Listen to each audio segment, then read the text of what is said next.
식사는 하셨어? 김치볶음밥 드셨냐고? 먹자 뭐 반은 먹고 반은 마셔. 안 먹었어? 가만 있어봐요. 해드릴게요. 퇴근을 하고 집에 돌아와도 숨 돌릴 틈이 없습니다. 아내는 땅 문서를 들고 잠적한 지 오래고 구순을 바라보는 노모는 치매가 왔습니다.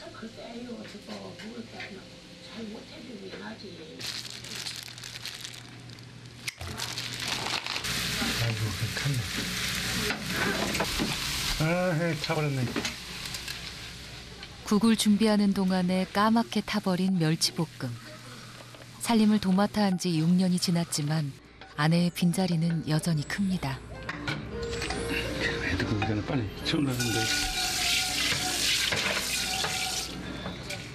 그 사이 아이들 셋은 성인이 됐습니다.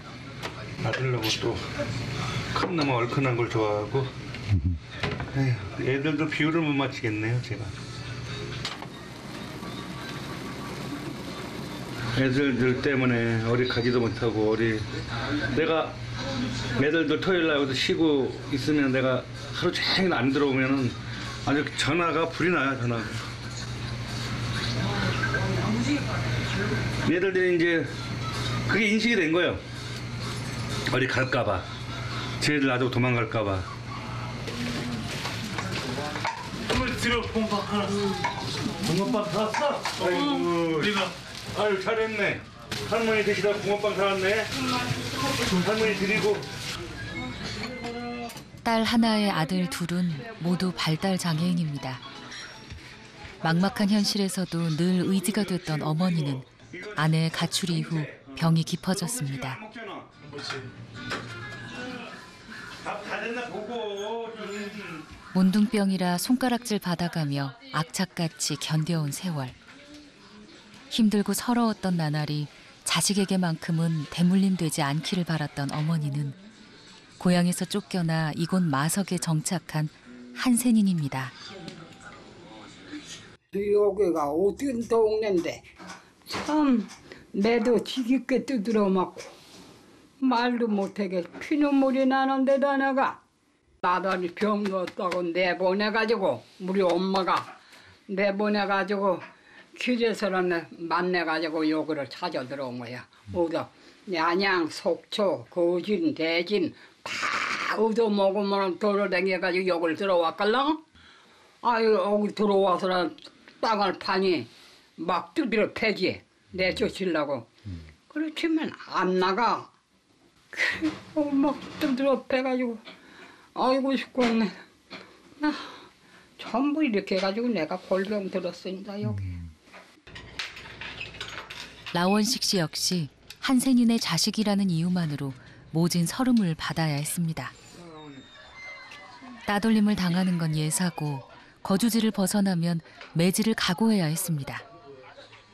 유전병도 아니고 전염도 되지 않는 음성 환자들이었지만 진실은 중요하지 않았습니다. 한번 자리 잡은 편견은 오랫동안 차별과 혐오를 낳았습니다. 산소 같은 데 가서 파갖고서 시체들 파먹고 막 그랬다. 이런 소리를 많이 들었다는 거예요.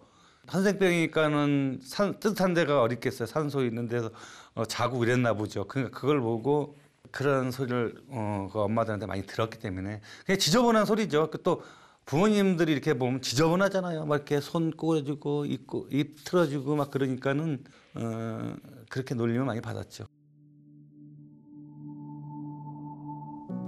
1961년 한센인에 대한 강제 격리가 폐지되면서 소록도를 나온 이들은 먹고 살 곳을 찾아 전국 각지로 흩어졌습니다.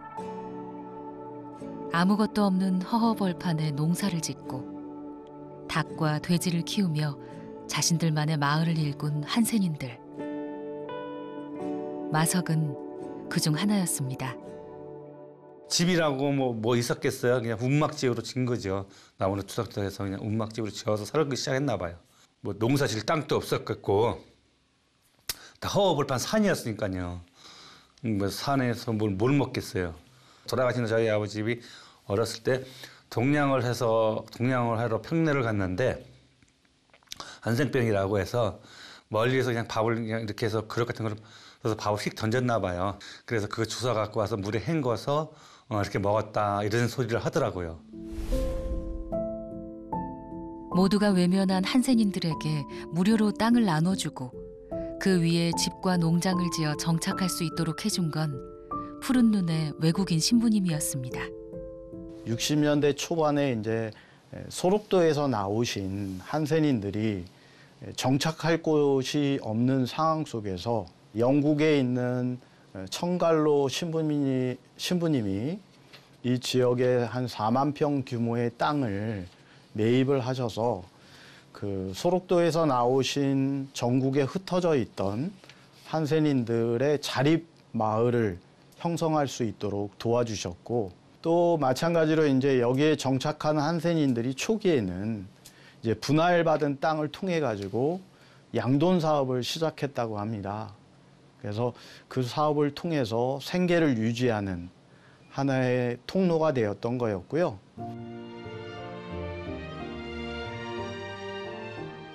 성생마을이라 불리던 한센인의 땅은 1980년대 들어 공단으로 탈바꿈합니다. 싼 임대료를 찾아 이곳으로 모여든 가구 공장 덕분에 마석은 국내 최대의 가구 단지로 불리며 급성장했죠. 그동안 땅과 건물을 임대하며 형편이 나아진 한센인들은 하나 둘 마석을 떠났고 그 빈자리는 외국인 노동자가 대신했습니다. 한센인 2세인 나원식 씨는 외국인 복지센터에서 관리실장을 맡고 있습니다. 아우 손실오실 것 같은데. 손실어도 할 수 없죠. 안 끼고. 예. 이게 삼각 끼면 그게 해주니까. 예. 감각을 몰라요.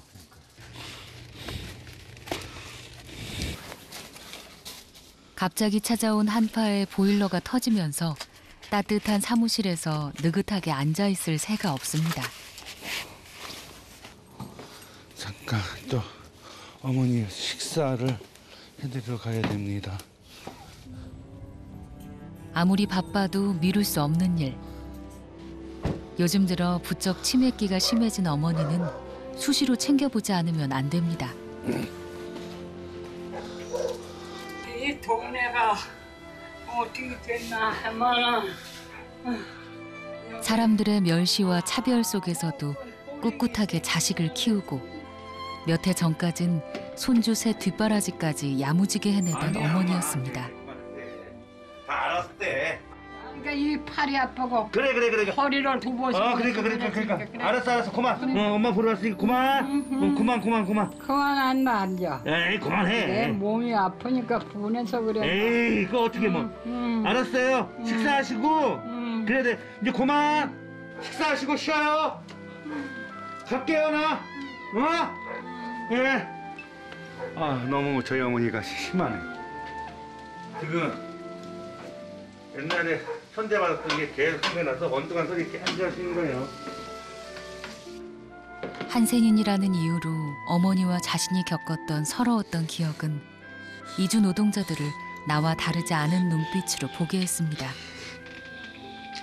저희 어머니들이 다른 사람한테 동냥을 할 때 막 참 뭐 가장 징그러운 사람처럼 막 이렇게 밥도 그냥 막 던져주고 그냥 손가락질하고 해 받았으니까는 여기는 애를 또 그렇게 받으면 그렇게 하면 안 되잖아 이렇게 생각하죠.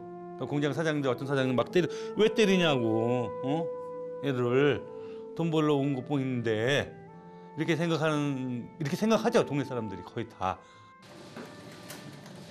어머니 점심을 챙기고 다시 센터로 돌아온 나원식 씨는 늘 그렇듯 허드렛 일을 도맡아 합니다. 이만큼 해서 놔주세요. 내가 일을 해놓을게요. 여기는. 네네네. 걱정하지 마시고. 예, 알겠습니다. 상대가 청소 노동자든 이주 노동자든 하는 일이나 생긴 모습으로 사람을 차별 대우하는 법도 없습니다. 선생님 시선에서 예. 그분들은 어떠한 존재예요? 그분들은 어떠한 외국인 존재다. 노동자들. 이상하네. 그리고 어떠한 존재라고 물으니까 그 사람들이 나하고 다른 사람인가 이렇게 생각되네요. 그래서 저는 어떤 사람이 아니고 같은 친구고 같은 동료고 같이 얘기했었는 동생들이라는 생각. 그 이상밖에 생각이 안 나는데.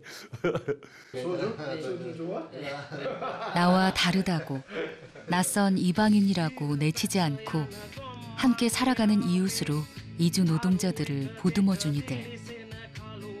이들이 있기에 마석은 오늘도 무사히 잘 있습니다.